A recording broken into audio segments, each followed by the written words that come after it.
안녕하세요. 재밌는 TV 스팅TV의 스팅입니다. 구독, 좋아요, 하이프 눌러주세요. 유튜버에게 큰 힘이 됩니다. 틀어놓고 주무세요. 스팅 공포 라디오 시작합니다. 제목, 부적의 집. 약 2년 전의 이야기입니다만 최근에야 완전히 매듭지어진 일이 있어서 글을 써보려고 합니다. 영감이 전혀 없는 제가 살면서 유일하게 겪은 생생한 귀신 이야기입니다. 일본 히로시마현 F시의 모 마을에는 지역 사람이라면 누구나 다 아는 유명한 심령 스폿이 있었습니다. 바로 부적의 집이라고 불리는 곳이었죠. 이름 그대로 기괴할 정도로 무수한 부적이 온 사방에 덕지덕지 붙어있는 폐가였습니다. 소문만 무성한 다른 곳들과 달리 그곳을 찾았던 대학 친구들은 거의 예외 없이 기이한 경험을 했다고 입을 모았습니다. 평소에 귀신을 전혀 보지 못하는 사람 눈에도 그곳에서는 무언가가 보인다고 했습니다. 언젠가 한 친구는 제게 이런 이야기를 들려주기도 했습니다. 그 집 주변에만 마치 살아있는 것처럼 불쾌할 정도로 짙은 안개가 자욱하게 깔려 있었어. 그래서 내가 장난삼아 그 안개에다가 붉은 소금을 팍 뿌렸거든. 그랬더니 갑자기 안개가 쪽 갈라지면서 공간이 비틀리는 거야. 진짜 온몸이 짜릿할 정도로 소름이 돋아서 뒤도 안 돌아보고 도망쳤잖아. 그것은 비정상적일 정도로 많은 원혼이 모여드는 장소라고 했습니다. 영감이 있는 사람들의 말에 따르면 집에 붙은 부적의 기운에 가로막혀 안으로는 들어가지 못한 귀신들이 집 주변을 까맣게 에워싸고 웅성거리고 있다는 것이었습니다. 친구들의 그 생생한 경험담이 제 머릿속에 너무 강렬하게 남았던 탓일까요? 귀신을 믿지 않던 저에게 그곳은 무서우면서도 언젠가 꼭 한번 가보고 싶은 기묘한 호기심을 자극하는 장소였습니다. 그러던 어느 날 패밀리 레스토랑에서 친구들과 밥을 먹다가 우연히 그 부적의 집 이야기가 나왔습니다. 마침 자리에 함께 있던 친한 선배와 선배의 여자친구 그리고 친구 S가 유독 관심을 보이며 야, 그럼 지금 당장 가보자! 라고 부추기기 시작했습니다. 알고 보니 선배 커플은 고등학교 시절에 그곳에 가본 적이 있었는데 너무 무서워서 차마 차에서 내리지도 못하고 돌아왔다고 했습니다. 타 지역에서 대학을 오게 된 S는 호기심에 눈을 반짝이며 가장 신이 나 있었습니다. 이야기를 꺼낸 제 자신이 조금 후회되기 시작했지만 이미 분위기는 걷잡을 수 없이 달아오른 뒤였습니다. 아니 진짜 장난 아니게 위험한 곳이라니까. 거기 다녀와서 일주일 내내 알아누운 애도 있고 돌아오는 길에 가벼운 접촉사고 난 애들도 수두룩해. 제가 다급하게 말리자 S가 콧방귀를 끼며 제 어깨를 툭 쳤습니다. 얘 쫄았냐? 나 어릴 때부터 귀신 자주 봤던 거 알지? 나 영감 장난 아니잖아. 걱정 마. 진짜 위험한 놈 나오면 내가 아주 뼈도 못 추이게 소리 질러서 쫓아내 줄 테니까. 속으로는 이 새끼 진짜 철이 없네 싶었지만 만약 정말 위험한 귀신이 나타나면 귀신같이 알아채고 저를 가장 먼저 대피시켜 주겠다는 S의 호언장담에 마음이 조금 놓였습니다. 평소에도 워낙 겁이 없고 기가 센 녀석이었기에 S가 같이 간다면 괜찮을 것 같다는 생각이 들어 결국 저도 동행하기로 마음먹었습니다. 그렇게 밤 11시를 조금 넘긴 시각에 목적지에 도착했습니다. 부적의 집으로 이어지는 숲속길은 칠흑 같은 어둠에 잠겨 입구부터 숨이 턱 막히는 무거운 공기를 뿜어내고 있었습니다. 우리는 차에서 내려 와 분위기 장난 아니다. 야 그냥 지금이라도 집에 갈까? 하며 애써 장난을 치며 텐션을 올렸습니다. 그런데 선배 커플이 차에서 내릴 생각을 하지 않는 것이었습니다. 형 왜 안 내려요? 같이 가요. 제가 차 문을 두드리며 묻자 선배가 굳은 표정으로 말했습니다. 미안한데 여자친구가 갑자기 속이 너무 메스껍고 어지럽다고 하네.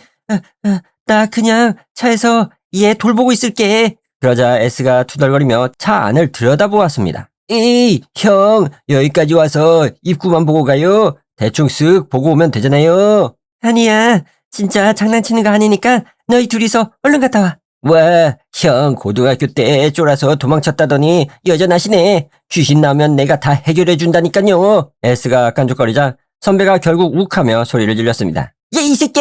적당히 해라. 내 여자친구가 지금 진짜 아프대잖아. 어디서 싸가지 없게 까불고 있어.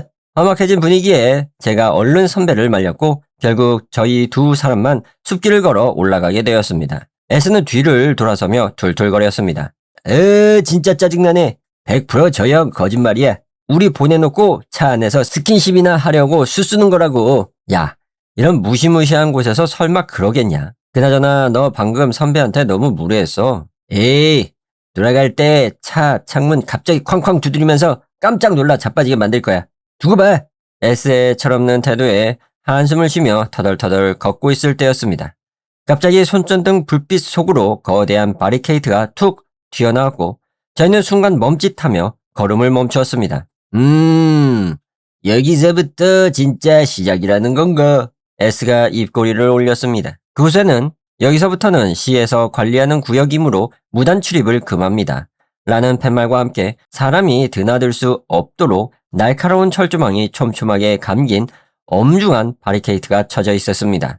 도저히 정면으로는 통과할 수 없어서 저희는 길 옆의 우거진 수풀로 발길을 돌려 철조망이 끊겨있는 지점을 겨우 찾아내 너머로 기어 들어갔습니다. 그리고 다시 원래의 흙길을 찾아 조심조심 걸음을 옮겼습니다. 지금 생각해보면 그 날카로운 철조망을 넘어선 바로 그 순간이었던 것 같습니다. 주변의 소음이 마치 물속에 가라앉은 것처럼 단숨에 조용해지더니 살갗을 스치는 공기가 기분 나쁠 정도로 차갑고 축축하게 변했습니다.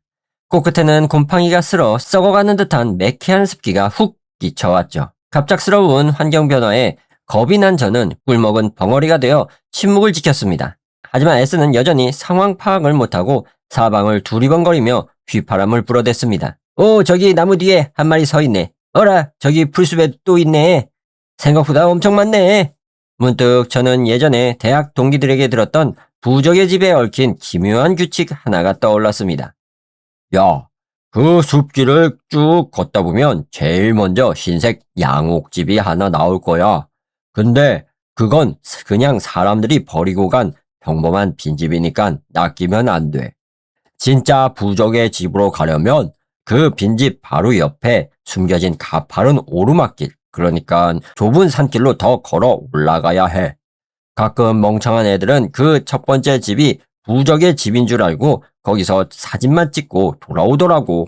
친구의 말대로 조금 더 걸어가니 정말로 낡은 흰색 집 한 채가 기괴하게 서 있었습니다. S에게 미리 가짜 집 이야기를 해두었기 때문에 저희는 동요하지 않고 그 집 옆에 있을 산길을 찾으려고 했습니다. 그때 S가 제 옷자락을 붙잡았습니다. 예, 네, 담배 한 대 피우고 가자. 라이터가 어디 있지? S가 멈춰서서 주머니를 뒤적거렸지만 어째서인지 라이터 불이 연신 칙칙 소리만 낼 뿐 잘 켜지지 않았습니다. 옆에서 멍하니 그 하얀 집을 바라보던 저는 묘한 이끌림에 이 집 분위기가 꽤 그럴싸하다는 생각을 하며 집 마당 쪽으로 몇 걸음 걸어갔습니다. 가만히 보니 그 평범하다는 빈 집 주변에도 굵은 쇠사슬이 울타리처럼 둘러쳐져 있었습니다. 별 생각 없이 그 사슬을 허리를 숙여 넘어가려는 찰나였습니다. 민우예! S가 찢어지는 듯한 목소리로 제 이름을 불렀습니다. 깜짝 놀라 고개를 돌리자 S는 담배를 입에 문 채 귀신이라도 본 듯 눈을 동그랗게 뜨고 저를 경직된 채 바라보고 있었습니다. 무슨 영문인지 몰라 멍하니 서 있던 저는 S의 시선이 제가 아니라 제 바로 등 뒤에 고정되어 있다는 것을 깨달았습니다. 그 순간 심장이 쿵 내려앉으며 등줄기부터 목더미까지 수천 개의 바늘이 찌르는 듯한 극심한 소름이 돋았습니다. 머리털이 쭈뼛서고 목구멍이 꽉 막혀 비명조차 나오지 않는 공포가 온몸을 지배했습니다. 당장 S가 있는 곳으로 미친 듯이 달아나고 싶었지만 다리가 돌처럼 굳어 한 걸음도 움직이지 않았습니다. 완벽한 공포에 질려 패닉 상태에 빠져있을 때 제 상태를 눈치챘는지 S가 갑자기 숲이 떠나가라 소리를 질렀습니다.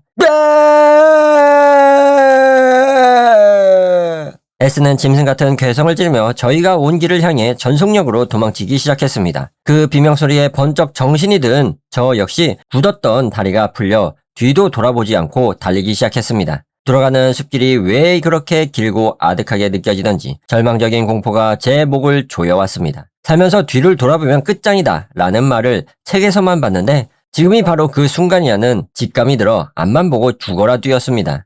어둠을 뚫고 겨우 숲길을 빠져나와 큰 길로 뛰어든 저희는 가쁜 숨을 몰아쉬며 선배의 차 안으로 거칠게 몸을 던졌습니다. 저희가 사색이 되어 차에 올라타자 심상치 않은 기류를 감지한 선배가 다급하게 물었습니다. 예, 왜 그래? 안에서 무슨 일이 있었어? 저는 온몸이 사시나무 떨듯 떨려서 앞뒤에 맞는 말이 나오지 않았습니다. 그저 이 끔찍한 공간을 벗어나고 싶다는 생각밖에 들지 않았죠. 야, 제발 일단 차 좀 빼주세요. 부탁해요. 빨리 여기서 나가요. 제가 울부짖듯 애원하자 상황의 심각성을 인지한 선배는 장난기를 싹 거두고 거칠게 엑셀을 밟아 차를 출발시켰습니다. 차 안에는 무거운 침묵만이 감돌았고 뒷좌석에서 선배의 여자친구가 무서움에 떨며 훌쩍이는 소리만 가냘프게 들려올 뿐이었습니다.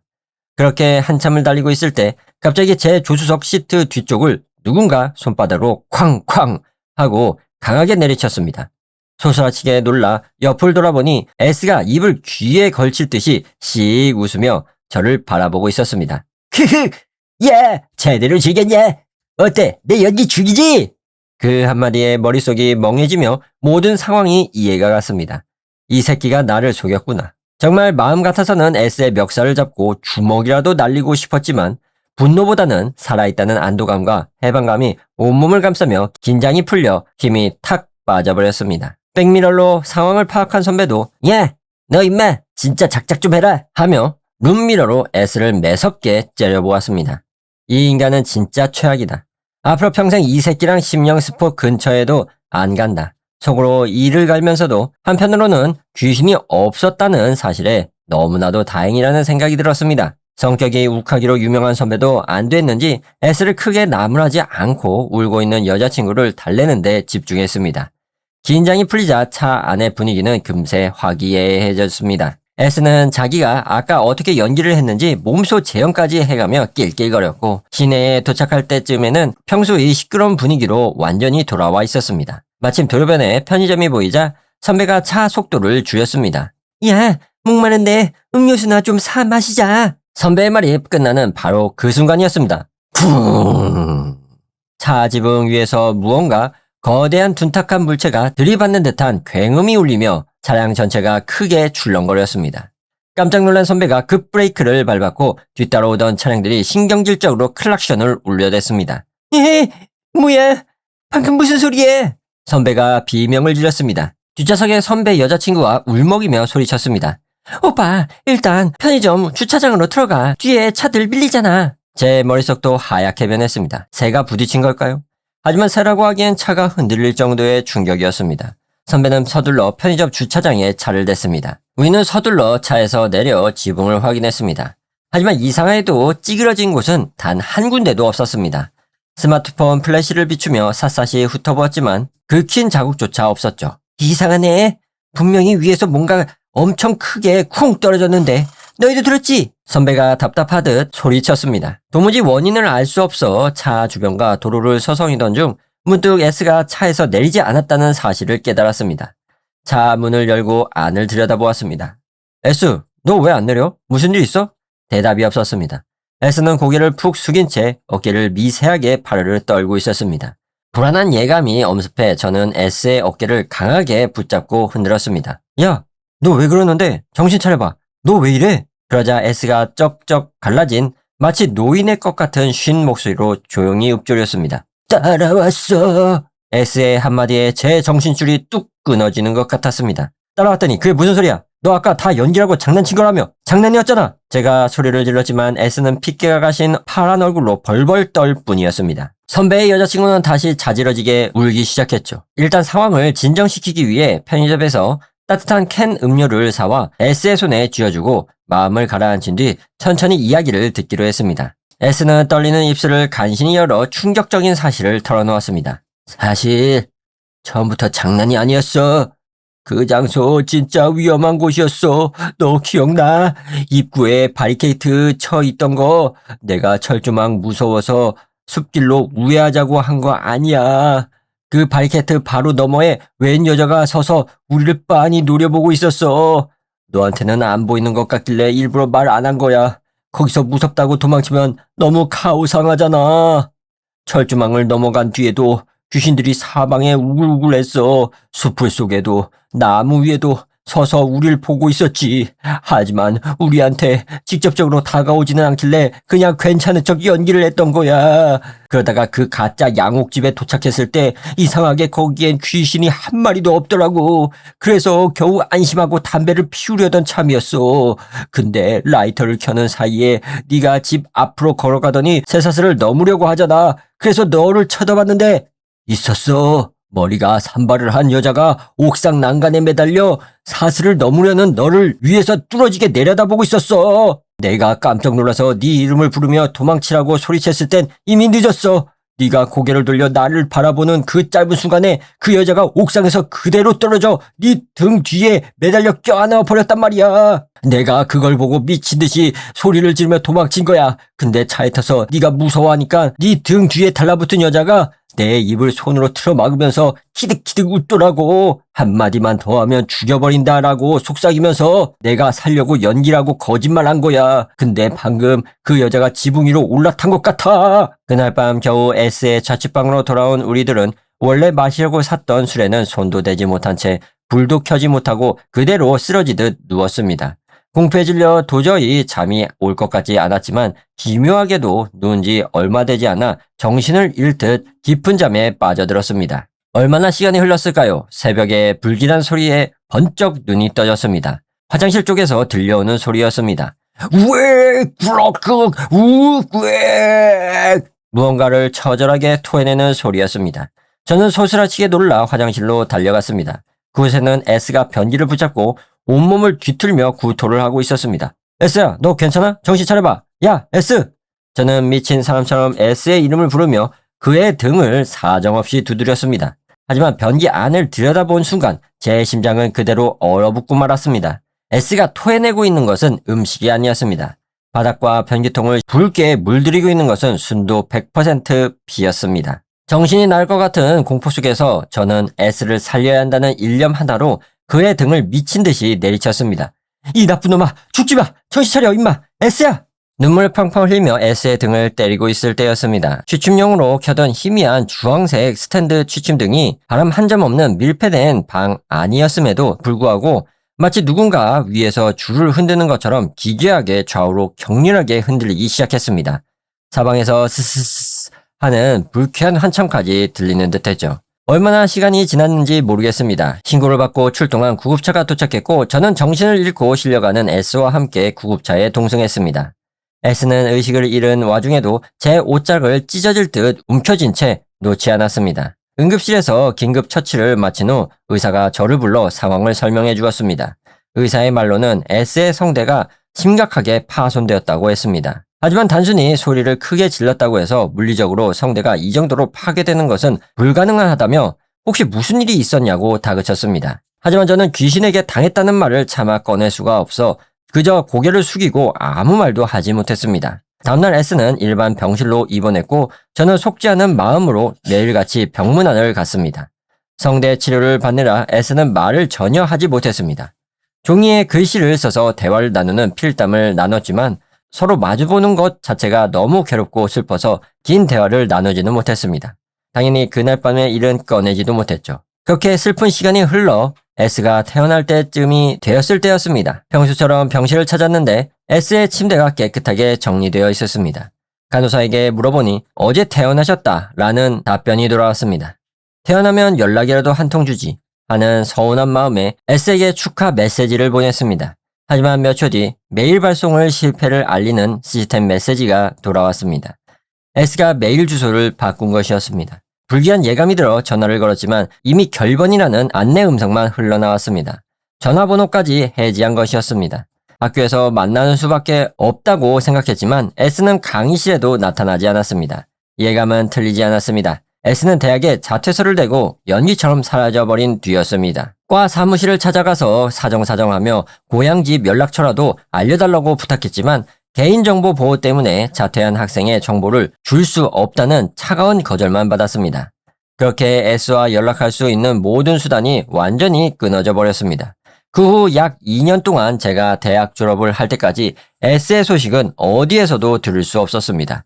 최근 S와 기적적으로 재회하게 된 계기는 새로 들어온 동아리 후배가 우연히 S와 같은 고향 출신이라는 것을 알게 되면서부터였습니다. 저는 그 후배에게 간곡히 부탁해 지난 주말을 이용해 S가 살고 있는 시골 고향 동네로 내려갔습니다. 중학교 때까지 S와 친하게 지냈다던 후배는 S의 집 위치를 정확히 알고 있었습니다. 다소 무례한 방문일 수 있겠지만 2년 동안 죄책감과 궁금증에 시달렸던 저는 용기를 내어 S의 집 초인종을 눌렀습니다.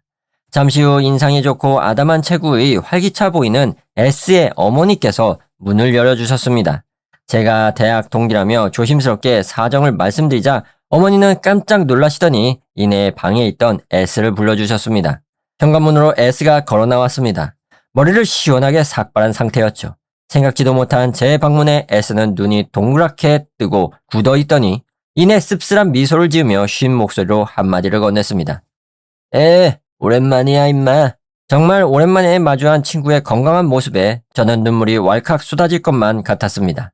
S의 방으로 안내받은 저는 그동안 쌓였던 의문들을 조심스럽게 물어보았고 S는 담담하게 그날 이후의 이야기를 들려주었습니다. 사건이 있었던 그날 밤 옆에서 제가 세상 모르게 잠든 사이 S는 단 한순간도 잠들 수 없었다고 합니다. 잠들었다간 정말 끝장에는 본능적인 공포 때문에 아침이 올 때까지 절대로 정신줄을 놓지 않겠다고 밤새 기도를 올렸다고 하더군요. 그러다 새벽녘에 방이 너무 추워서 이불을 더 꺼내려고 붙박이장 문을 열었는데 그 장롱 안 구석에 온몸이 기괴하게 꺾인 그 여자가 웅크리고 앉아 있었다고 합니다. S가 비명을 지를 틈도 없이 그 형체가 장롱 밖으로 튀어나와 S의 몸 위로 겹치듯 덮쳐왔고 그때부터 의식이 끊겼다고 합니다. 정신을 차려보니 화장실 변기를 붙잡고 위액을 쏟아내고 있었는데 S의 말로는 몸 안에 들어온 썩은 오물 같은 귀신의 기운을 본능적으로 뱉어내려고 몸이 거부 반응을 일으킨 것 같다고 했습니다. 하지만 나오는 건 시커먼 핏더미뿐이었고 나 여기서 이렇게 죽는구나 하고 죽음을 직감했다고 합니다. 제 목소리나 제가 등을 때려주던 기억은 전혀 나지 않을 정도로 혼미한 상태였다고 하더군요. 입원해 있던 병원 의사가 어느 날 S의 부모님에게 조용히 진단을 내렸다고 합니다. 이건 우리 의학계의 영역이 아닌 것 같습니다. 성대의 상처는 진즉에 완벽히 아물었는데도 S가 소리를 내지 못하는 것은 정신적인 해리성 장애이거나 과학적으로 설명할 수 없는 영역이니 다른 방도를 알아보라는 선고였죠. 어머니는 통원 치료를 받으면서 대학은 계속 다니라고 권유했지만 S는 고집을 부려 자퇴서를 내고 부모님 차를 타고 곧바로 고향으로 내려왔습니다. 그땐 진짜 반쯤 미쳐 있었어. 정신과 약을 먹는다고 해결된 문제가 아니라는 걸 스스로 알고 있었거든. 고향에 내려온 뒤에도 그 여자가 매일 밤 꿈에 나타났고 살면서 한 번도 없던 목류병 증세까지 생겨 밤마다 온 집안을 기어다녔다고 합니다. 상황이 더 악화되기 전에 용한 절이나 신당을 찾아가 귀신을 쫓는 의식을 받고 조용히 요양해야겠다는 생각뿐이었다고 했습니다. 연락을 모두 끊어버린 이유에 대해서는 그저 너희한테 걱정 끼치기 싫어서 라고 웃으며 말했지만 저는 S가 그 끔찍한 기억과 관련된 모든 인간관계를 지워버리고 싶었던 게 아니었을까 생각합니다. 시골집으로 내려가기 전 S는 부모님께 모든 사실을 털어놓았고 부모님과 함께 수소문 끝에 영험하기로 소문난 큰 사찰을 찾았다고 합니다. 놀랍게도 절 입구에 들어서자마자 마당에 계시던 주지스님이 S를 보더니 아무 말 없이 본당 안으로 급히 안내하며 여기에 네가 겪은 일을 하나도 빠짐없이 털어놓아라 하고 소리치셨다고 합니다. 목소리가 나오지 않던 S는 다급하게 종이와 펜을 받아 글을 적어 내려갔습니다.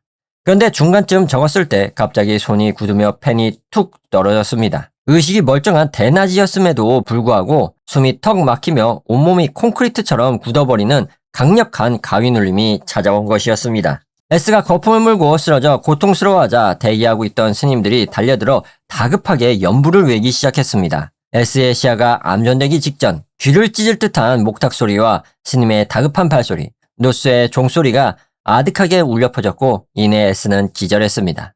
얼마 후 눈을 떴을 때는 절의 조용한 객실 아니었고 곁에는 주지스님과 눈물을 흘리는 부모님이 계셨습니다.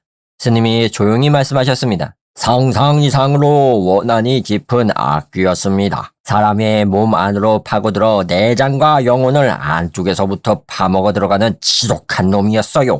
조금만 더 늦게 왔다면 이 청년의 혼은 진즉에 소멸했을 겁니다. 스님은 귀신이 워낙 완강해 쉽게 떨어지지 않아 최후의 수단으로 이것을 썼다며 작고 낡은 목조 불상 하나를 보여주었습니다. 인간의 재해과 귀신을 대신 받아주는 역할을 한 물건이었는데 투박하게 깎인 불상이었지만 S의 눈에는 그렇게 성스럽고 눈부셔 보일 수가 없었다고 합니다. S의 목소리를 잃었던 것에도 기괴한 이유가 있었습니다.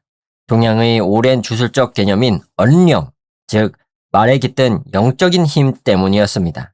귀신이나 악령이 인간의 육체를 완전히 지배하고 잠식하기 위해 가장 먼저 행하는 짓이 바로 그 사람의 목소리를 빼앗는 것이라고 하더군요.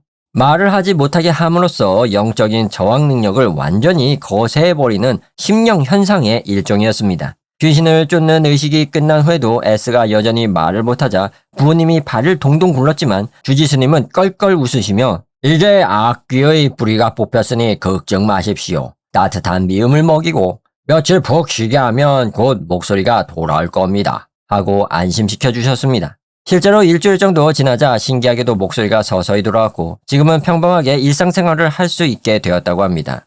그 후 S는 시골에서 소규모 파견 업체에 취업해 지금까지 조용하고 평화롭게 직장 생활을 이어오고 있었습니다. 이상으로 제가 겪은 기괴한 심령 체험의 모든 이야기를 마칠까 합니다. S는 그 스님에게 퇴마의식을 받은 이후 그 긴 머리 여자 귀신은커녕 평생 보아오던 영감이 완전히 씻은 듯 사라져서 이제는 귀신을 전혀 보지 못하는 평범한 일반인이 되었다고 웃어 보였습니다. 그 대역을 해준 목조불상이 S의 영감과 귀신의 저주를 한꺼번에 안고 봉인되어 버린 걸지도 모르겠습니다. 이 일을 겪고 제가 뼈저리게 느낀 점은 하나입니다.